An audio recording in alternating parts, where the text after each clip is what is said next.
What happens when political theater meets cold, hard facts?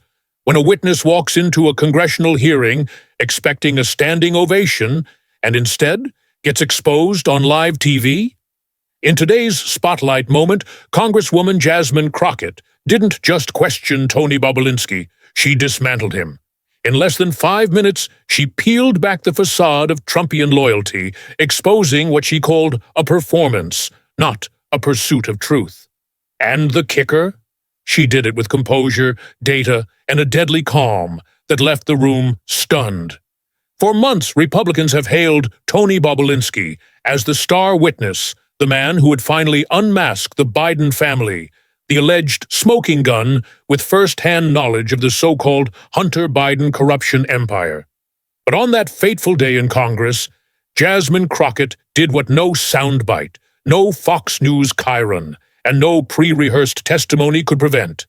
She challenged the entire foundation of Bobulinski's credibility, and she did it with one line: "I haven't asked you a question." In a hearing already filled with partisan heat, Crockett entered like a scalpel. Her tone was clinical, her evidence precise, and her target? Not just Bobulinski, but the entire apparatus using him as a political puppet. Tony Bobulinski is a former Navy officer turned businessman who once partnered on ventures with Hunter Biden. In 2020, he burst onto the political scene claiming to have damning information about the Biden family's foreign dealings. Instantly embraced by right-wing media, he became a MAGA folk hero. But Crockett had one question in mind: who is Bobulinski really working for? And when she asked him about Elections LLC, the legal firm representing him, the unraveling began. Bobulinski hesitated, fumbled, finally admitted that yes, his attorney worked for Elections LLC. That's when Crockett dropped the bombshell. Let the record show, Elections LLC received $10,000 from Save America PACs. Donald Trump's political machine, as recently as January, suddenly, the illusion of impartiality shattered. Bobulinski wasn't just a citizen sounding an alarm. He was, by financial and professional ties, Trump-affiliated. This revelation cast a shadow not just on Bobulinski, but on the entire credibility of the Republican-led hearing. The witness presented as neutral was in fact tied financially and ideologically to the very political faction using him as a mouthpiece. Crockett didn't stop there. She framed the entire hearing as political theater, the worst episode of The Apprentice, she said, referencing Trump's infamous reality show. It seems like you and my colleagues are auditioning to be the next vice president. The implication was clear. The hearing wasn't about justice or oversight. It was about performance, ambition, and MAGA posturing. Bobulinski, far from being a truth-teller, was just another actor on the Trump stage. As Crockett spoke, she transformed from lawmaker into critic not of policy, but of political spectacle. Her tone? Calm. Her delivery? Unshakable. Bobulinski, by contrast, grew visibly agitated. At one point, he interrupted her mid-statement. "Big mistake. I haven't asked you a question." It was a mic-drop moment. The audience, both in the room and online, erupted. That single sentence encapsulated the entire dynamic of the exchange. Crockett was there to lead, to investigate, to expose. Bobulinski was there to perform, and in that instant, the mask slipped. Crockett then unleashed a brutal sequence of receipts. Bobulinski had, in private testimony, called the FBI liars. He accused major news outlets like the Wall Street Journal of lying. He dismissed Cassidy Hutchinson, a Trump insider turned whistleblower, as a liar. He accused nearly every member of the Biden family, including Hunter and Jim Biden, of perjury. And just moments earlier, he had called Representative Dan Goldman a liar too. Crockett pointed out the obvious. So everyone's lying except you. It was a devastating takedown. The courtroom drama trope of the unshakable witness collapsed. Bobulinski looked less like a patriot and more like a partisan hitman. His credibility? Torched. And it wasn't just about who he called liars, it was about his strategy. By discrediting everyone else, Bobulinski positioned himself as the lone voice of truth. But Crockett pulled that tactic apart with surgical precision. She didn't need to shout. She let his records speak. As Bobulinski reeled, Crockett pivoted to another witness, Lev Parnas, a former associate of Rudy Giuliani and a man currently serving time for federal crimes. But unlike Bobulinski, Parnas came to the hearing with a different mission: tell the truth about the Trump-Giuliani disinformation campaign that fueled the entire Hunter Biden narrative. This whole thing started with Rudy Giuliani, Crockett said, and somehow he's nowhere to be found. Parnas agreed. We asked to subpoena Giuliani, but suddenly everything shut down. The facts became inconvenient.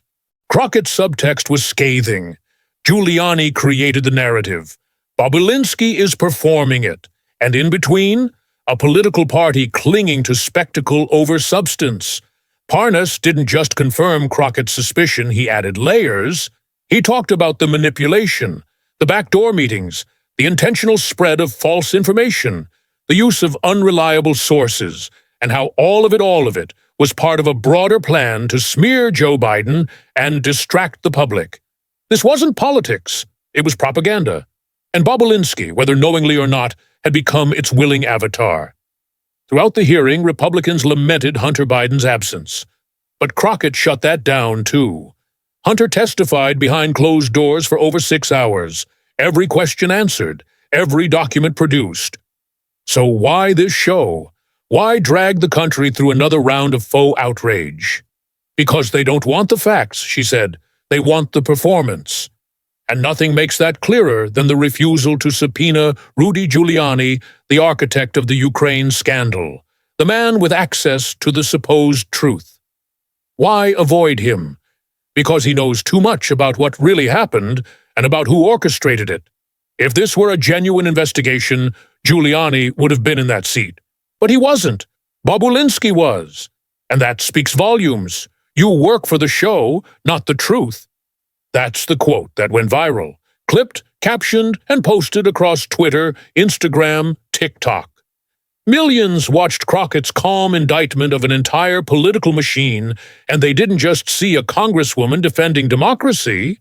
They saw a woman refusing to be gaslit, refusing to let smokescreens pass as evidence, refusing to let grifters rewrite history. Tony Bobulinski wanted a hearing. What he got was a reckoning. This wasn't just another headline, it was a turning point. For months, MAGA world had spun Bobulinski as their truth-teller. In 5 minutes, Jasmine Crockett pulled back the curtain. She didn't need to shout. She didn't need to insult. She let the receipts speak.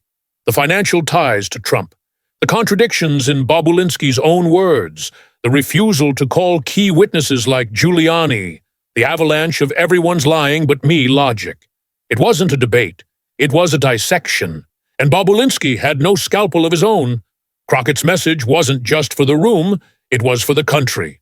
And for every future witness considering taking the stage for political gain, her message was loud and clear. We are not here to audition. We are here to seek the truth. Jasmine Crockett's performance wasn't viral because it was loud. It went viral because it was necessary. In an age where disinformation spreads faster than truth, where loyalty is mistaken for integrity, and where hearings become stages, Crockett chose to be the voice of fact. She didn't just expose Bobulinski, she exposed the machine that built him the think tanks, the partis, the strategists who thought America couldn't tell theater from truth. They were wrong, and now they're on notice. Because Crockett made one thing crystal clear. If you want to put on a show, go to Broadway. But if you come to Congress, bring the facts.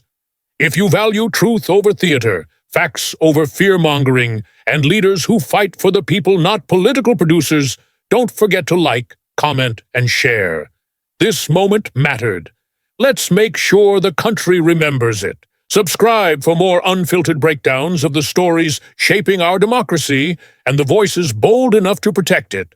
Until next time, stay sharp, stay loud, and stay fact-checked.